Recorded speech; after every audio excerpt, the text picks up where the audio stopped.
Hello stars, welcome back. My name is Aster. If you are new here, I'm a reader and a writer. I have written one book. I'm currently writing this second one. I'm planning for this one to hopefully be the debut. The last one, I still want to publish it, I do, but it's a cozy fantasy designed to be a trilogy. So I think I'm gonna hold off on that until my name's actually out there, because, you know, a trilogy would be kind of hard to sell as a debut novel. But I wanted to do like a bit of a chatty video today. So I have the notebooks here, as you can see. I'm prepared this time. If you saw last week's video, oh my gosh, I was so unprepared. I wanted to talk a bit about like the planning process and what it takes for me to get up to the first step and then throughout the other drafts, even though I am only on draft 1 for this novel. First off, let me tell you a bit about this novel. So this is a pirate fantasy novel. It's about this girl named Evelyn. She has one of these 6 legendary relics that gives her the ability to raise the dead. There are 6 relics, as I said, each connected to specific bloodlines. So only one family, only one generation, not one generation. Yeah, there's only one family can use each relic. They all give the users specific ability. They're based off of the 6 seas in this world where the relic originated from. She has this relic, but she's trying to get her hands on something else. But she can't do it alone. One day her rival comes up to her and he strikes a deal with her. He wants to get his hands on his own relic, a relic that's been lost for over a century. And he can't do that alone. He needs help of another relic user to find it. So he goes to her and he asks for her assistance, and in return, he'll help her get what she's been looking for. And so they team up and they go on these adventures looking for this relic. It is rivals to lovers, as I've said. There's gonna be a little bit of spice in this, but there is adventure and a lot of tension, a lot of bantering, fantasy, romance kind of thing. I am in love with this novel, to be honest. This is my favorite story idea that I've ever had, and I've had a lot of story ideas. It's taken me forever to actually get to writing it though, because when I first came up with the idea, with her being a pirate necromancer, I just didn't feel like my descriptive writing was good enough. So I put it on the back burner. And then once I felt like my writing had grown enough to actually write this book, I didn't feel like the story was good enough for the idea. So I redid the entire plot line. There is actually a video on here somewhere of me explaining how I plot my books and how I go about that process. And it's for plotting this book specifically. But once I did that, I finally started writing it. This is, I write my first drafts by hand. So this is the notebook I'm actually writing it in. We're on chapter 8 out of 21. I have said this, I'm a little nervous about space. I didn't think I would be because it's like a big notebook, but we are at this point. So this is the pages we have left. We're not halfway yet. 8 out of 21. So I'm a little nervous because the chapters are designed to be longer chapters, but today I wanted to, did I already say this? Today I wanted to talk about the process a bit more because I haven't really done that, and I kind of want to do more chatty vlogs because I feel like they're fun, and writing vlogs can get really repetitive, especially when I'm just writing the same story over and over and over again, because it takes a while to write a novel, okay? I like to do everything by hand until I get to draft 2, which I'll explain later. But typically it just starts with me throwing ideas out, and almost like a diary entry, I just kind of talk to myself. I ask questions being like, oh, how do I want this to go? Would this be a bad thing? The first entry, literally first entry in this book, is about something about the sea, which is just what I've been calling it because I'm still trying to figure out a name. And sometimes I do project whatever. This one's something about the sea because I want the name to have something to do with the sea in it. So quite literally, I can say this because this is a change from the original storyline to this new storyline. But quite literally what I wrote was, originally the novel was supposed to be her finding her crew, but it would make more sense to already have her crew. Perhaps the novel starts with her almost ... because I'm not going to finish that sentence for you guys because that is spoilers. But it's very, I don't know if you can tell from that, it's very diary-like. I just kind of talk myself through it, because my thoughts when they're in my head are everywhere. But this is just to organize them, because then I can keep track of it a little bit better. Let me go to the other section. Okay, now here's where we start something about the sea again. And this goes on for a few pages. So that's this page, that's these 2 pages, these 2, and then this page. So a lot of it kind of goes with the same theme, talking myself through it, asking myself questions. Like, first question, how does the story start? Because this draft of the story is very, very different from the original plot line. It actually entirely skips the original plot line.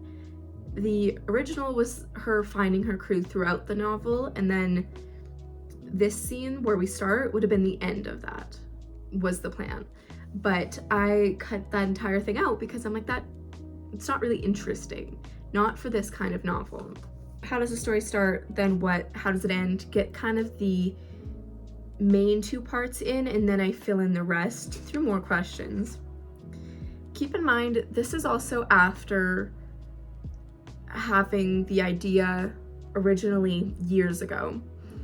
That, I don't have the notebooks that I started that in, but to sum it up, basically I got the idea for this novel based on a necklace that was a little skull in a ship steering wheel.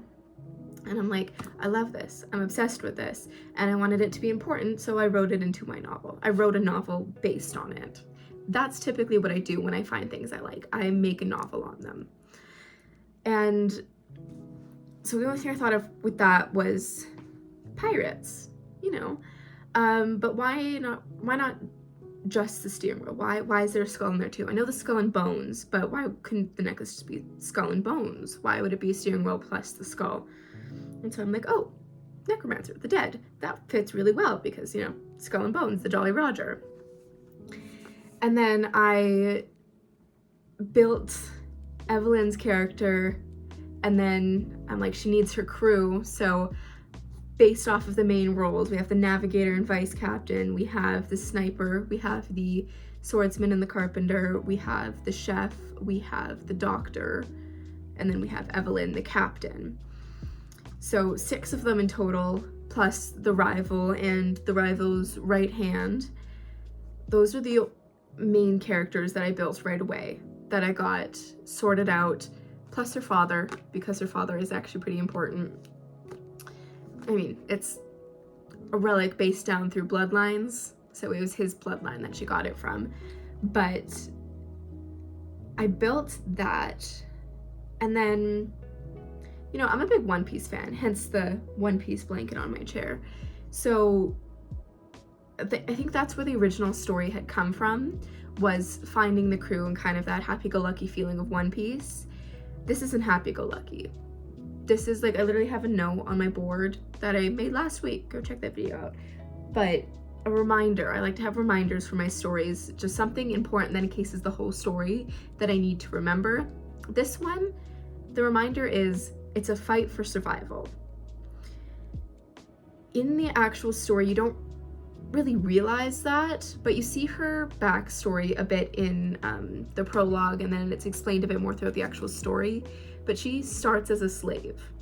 I wanted her to have like the lowest possible start, for her to be so ambitious and so determined to get what she wants, is because she's had nothing before. She's been there and she never wants to go back. That is her driving force. So what was the point of that? I don't remember why I started saying that in the first place. And I did that probably because I don't read much cozy fantasy to begin with, and I feel if I did it with that vibe, it would definitely be more cozy than just normal fantasy. And okay, I say that when my first novel that I wrote was a cozy fantasy, but that was a story I made when I was 16. It wasn't dark and trauma filled yet. So I wanted there to be more stakes to it. So it's not so happy-go-lucky. But okay, back to the original thought, where we were talking about, you know, the original planning for this and how I created the story. I didn't get much farther than world building and character building. So characters came first, and then I kind of built the world around that. I'm like, she has her relic, but where did the relic come from? Like, is it the only one? It seems a little overpowered if it's the only one. So I added more in there just so she wasn't the only one with this otherworldly ability. That'd be too overpowered, too OP. After I did that, I'm like, oh, how many relics are there? Where did they come from? And that's when I built the seas. I named the seas right away, but I didn't give them their abilities until this time. I didn't give each relic the ability until I planned it this time. But then, yeah, I planned out, kind of did the backstory, her parents' story, how she ended up where she was, and then each main character's backstory.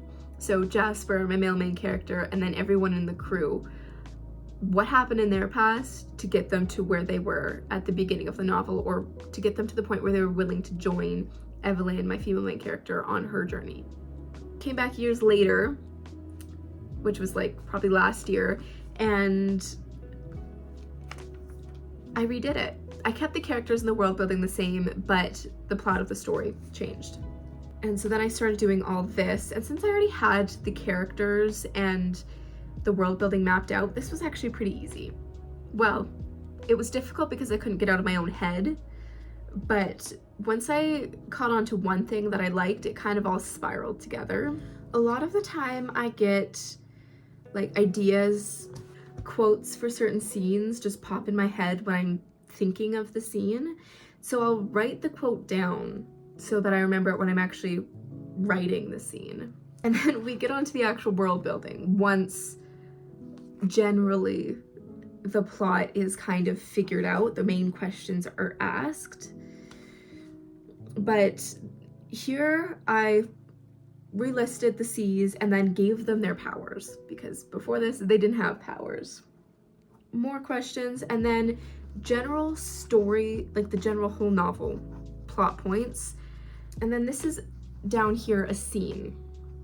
Once I had figured things out a bit more, a scene popped into my head. I remember actually I was rushing to write this because I had to get this thought out before this thought disappeared. That's a lot. So to sum it up, ask myself questions until I generally know what's happening, beginning, middle, and end.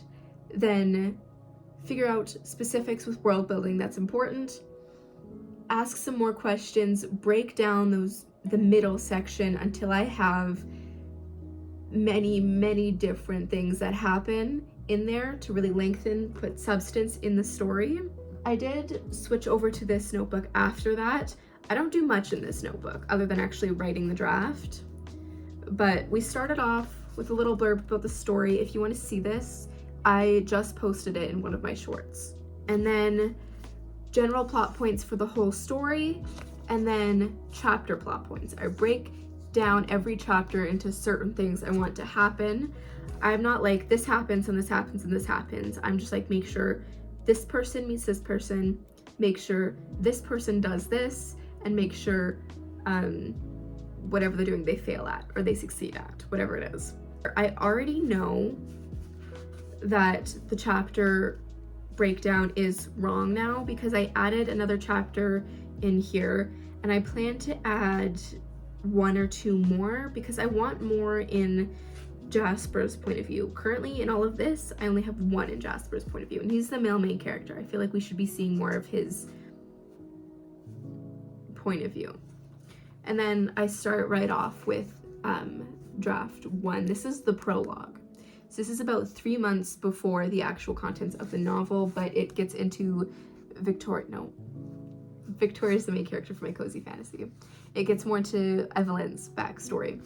Typically I don't do prologues because I know a lot of people don't like prologues, but technically it's not going to be a big thing if you don't read the prologue in this story. It's just going to give you background information on Evelyn and how she got her relic, being as she started as a slave and not knowing who her parents were. Usually the storyboard, happens right after I figure out the stories in here, like doing all that stuff. But for some reason, this time I took my sweet time with it, and I'm not quite halfway through draft 1, but getting there before I even did all of this. Everything on here, characters, the general triangle thing, you know, the triangle thing, beginning, inciting action, climax, the fall, and then the end. And then general plot points for the stories and the 6 C's, because I need to remember those. And Mimikyu and Brooke, because they stay on there always. Now that I've talked about how I get to draft 1, I wanted to talk a bit more about the other drafts, because we all hear about it, like all authors going into draft 2, draft 3, draft 4, but they never really tell us what they do. What's the purpose of each draft? Now, this is just what I do. This is not what all authors do. I'm not a published author. I've written 2 books. First one was a complete disaster, and so it didn't even make it into draft 2. Second one made it to draft 4 before I even attempted to start querying it. And so based on that experience, because you learn a lot from doing that, I just wanted to kind of talk about what I do for each draft. So obviously draft 1, I write by hand, so it's more for me, so it's less for everyone else. And I get the story out there. But there's a lot of things that need fixing within that first draft. So then I switch to the computer. I rewrite it. That's the main purpose, the main thing I get from writing it by hand is that I get to rewrite it in the second draft, which helps. Because when you have the paragraph already written there, but you don't feel like it's that good, you go in and you try and edit it. Try and fix certain words, switch wording around, and it's harder. It doesn't feel quite right. But if you see it on the page and you read it and you're like, that doesn't really sound very good, it's not on your computer yet. So it feels so much easier to just rewrite it, getting the same point across, but writing it in a way that feels better, sounds better. That's the main thing I do for draft 2 is I rewrite, and I focus on the writing itself. In certain spots, if there's not very good descriptive writing, I make it better. I extend on that. If I word something really weirdly, I switch the wording up. That is the main purpose of draft 2 for me. And then I print that all out. I like to print it out because I like to see the physical copy of it. That's just the way I am. And I take a pen and I read through it. Usually I read through it once just to read the story, just to have the story in my head, and then I go back and I read it again. This time, crossing things out, if there's a paragraph that doesn't really need to be there, kind of feels repetitive, cross it out. Maybe add a note on the side being like why I crossed it out, or be like replace this with description of this instead of what's in there. Sometimes I'll get to a point where I'm like, this could have another scene. I put an arrow into where I want the scene to be, and I quite literally write there, write a scene for this. I go through wording, grammar, all of that, focusing more on the actual bigger picture. Paragraphs, if I feel like one paragraph should be before another one instead of after, I just, draw an arrow. If I wish I had the papers for draft 2 of Sidereal, my cozy fantasy, because that would really show you more of what I'm talking about. I'll see if I can find a video on my phone somewhere to put it up, but I'm not sure if I will. But that's draft 2. Cutting out the things that don't need to be there, adding scenes where it feels like things aren't explained as well. I'm sure you can hear that. Someone's mowing their lawn. Speaking of, we need to mow our lawn. I then take that and I add that into Google Docs or Word or whatever you're using. I use Google Docs because Word once locked me out on all devices except my phone, which I don't know why, because my phone was the last device I logged into Word on. Draft 3, typically I don't print draft 3 out. I will copy the document, make a new one, title it draft 4, because at that point draft 3 would be the revisions that you crossed out on draft 2. And then I read it again. This time going more line by line, in-depth grammar, wording, figuring out what works, what doesn't. After that, that's when I started sharing it. I have my reader friend, and she obviously loves reading, but she really wanted to be an editor for a while. So I asked her if she would want to edit my book, and she was like, yeah. She has been dying though to read my writing for a while. I just didn't have anything ready for her until that point. So then she got the document, she started editing it for me, doing bigger edits, being like descriptive writing here, something like this, and quite literally writing out exactly what she meant so it was clear to me. She's been great. She's been the biggest help with my novel, that's for sure. I know it's super scary for a lot of people to share your novel with others, but it's genuinely the most important step. You do have to have someone you trust, especially if you're sharing it with someone you know. Otherwise, share it with a complete stranger. Who cares what they think? Well, you should care what they think because they're editing your novel, but it's a fresh perspective. They see things you don't, especially with me. My problem was descriptive writing. When it came to like the monsters and creatures that I made up, I described them perfectly, like so in depth, she could clearly see them. But when it came to actually like people describing what they look like, she was like, I have no idea who this person is. She's like, I'm imagining them like this, and I'm pretty sure that's not what you think, because then they got to this place and you mentioned her hair color, and I'm like, that's not what I was seeing. It's nerve-wracking, but it's a great help. To be honest, with me, I have more experience sharing my work with people because I went to school for writing and publishing. So we had a lot of writing classes, and it was like every 2 weeks kind of thing. You would submit a piece, and the next week we'd discuss it with the entire class. You had a copy shared to the entire class, and the entire class would critique it and basically edit it and ask you questions on it and figure out your thought process and what could possibly be better. That was terrifying when I started. I was so scared to do it. But the more I did it, the more I saw the progress grow and saw my writing get better. And I started looking forward to it. And I'm like, I started pinpointing spots where I'm like, yeah, I feel like this could be better. I feel like this could be better, but I don't know how to make it better. And that's really what the other opinion is for, is they can usually notice what's off about it, and they can tell you what it takes to make it better, to make it the best it could possibly be. So now it's kind of like one of my favorite parts is waiting for feedback on my stories. Still scary sharing it with strangers, but if people know what they're doing, if they're like an editor or proofreader or one of my friends who read, then I get very excited to share it with them, to hear their genuine feedback on the story itself and my writing itself when they know what they're talking about. And then farther than that, I can't tell you how that goes because I haven't gotten there yet, but maybe I'll make another video talking about that when I get to that point, because it will happen. One day it will happen. I will be a published author.